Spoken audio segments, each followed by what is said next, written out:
أن أسأل البعض يعيب على المغرب الآن غيابه عن الكثير من المحافل الدولية واللقاءات السياسية الكبرى والملتقيات الدبلوماسية. كيف نفسر نحن هذا الأمر؟ حسنا، تغييب المغرب يأتي لسببين: لغيابه أصلا ولتغييبه. هناك غياب وتغييب. نعم، غياب وتغييب. الغياب هو أصلا لأن الدبلوماسية المغربية لا وجود لها، ولو أنني أتحدث سأستعمل مفردات الدبلوماسية لضرورة الحوار.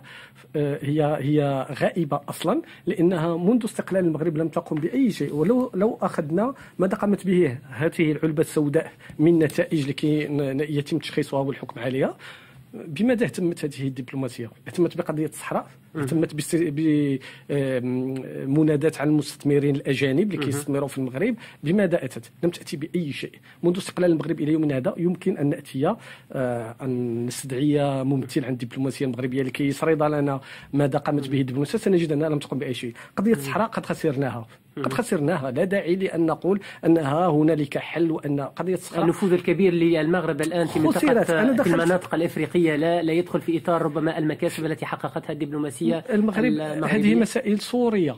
الدبلوماسية المغربية تستعمل أساليب قديمة جدا، وهي الكاميرات والصور واستدعاء بعض سفراء الدول المرتشون. تم حتى زيارات للملك محمد السادس إلى بعض الدول الإفريقية من أجل ترسيخ هذا البعد المغربي في العمق الإفريقي. لا يعطي هذا صورة حسنة للمغرب، لأن أي شخص له المال ويريد أن يستثمر في هذه الدول الإفريقية يمكنه الذهاب لها واستثمار نفس المسائل، في حين أنه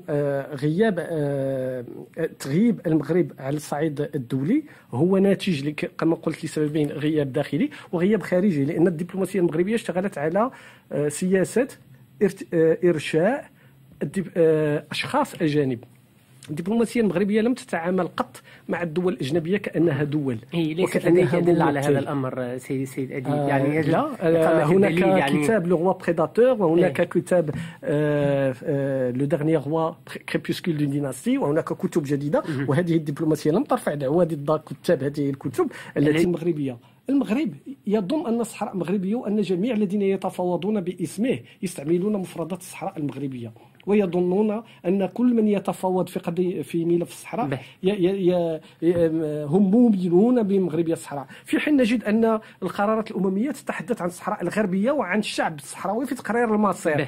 كما أنه نقطة الله يخليك باش باختصار، لأن حتى أوفي سيد كيف لهذه الدبلوماسية التي تقمع الحقوقيين المغاربة وتقمع الجمعية المغربية لحقوق الإنسان في جميع أنشطتها، وتقمع أيضا الحقوقيين الأجانب الذين يذهبون إلى المغرب، تقمعهم. كيف يمكنها أن تقنع المجتمع الدولي وتكون عندها يعني مرة أخرى لو سمح، من جهة أخرى دبلوماسية المغرب بانت عن ضعفها انطلاقا من تناقضها، وهو في محاولة الدفاع عن مغربية الصحراء سقطت في الفخ بعدما تم تدويل مشكلة الصحراء إلى وخضوع المغرب لأجندة الأمم المتحدة وإعطاء لجبهة البوليزاريو صلاحية دبلوماسية لمدة أكثر من 40 سنة.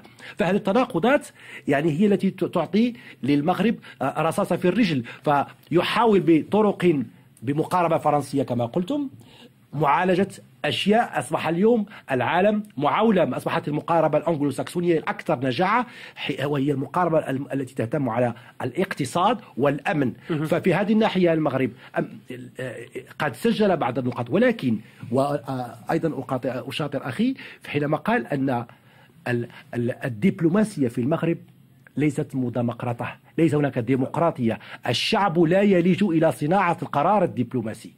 فكل ما نعرف على ما يعني ثمة احتكار. هذا الدبلوماسية الخارجية في المغرب هي تشتغل لقضاء مصالح شخصية للملك ولعائلة الملك، وكما ذكر في العديد من الكتب.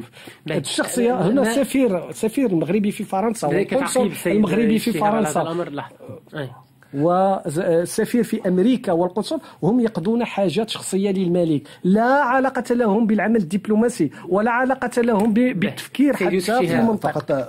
أنا أظن أنه لا يمكن لأي أحد أن يتكلم على كيف تشتغل الدبلوماسية في المغرب إذا كانت هناك دبلوماسية. لا أحد يستطيع، لأنها علبة سوداء يتحكم فيها الملك وليس القصر وليس. أشكركم جزيلا. بناء تعاقد جديد مع المشرفين على الدبلوماسية، وأن المجتمع على الجمعية المغربية لحقوق الانسان تعتقل اعضاء الجمعيه المغربيه لحقوق الانسان يتم اعتقالهم. كيف يمكن لهم ان يتدخلوا في الدبلوماسيه وهم لا يستطيعون الدفاع على ابسط الاشياء؟ ان تجدد اساليبها في العمل على كل شكر جزيل لكم السيد يوسف.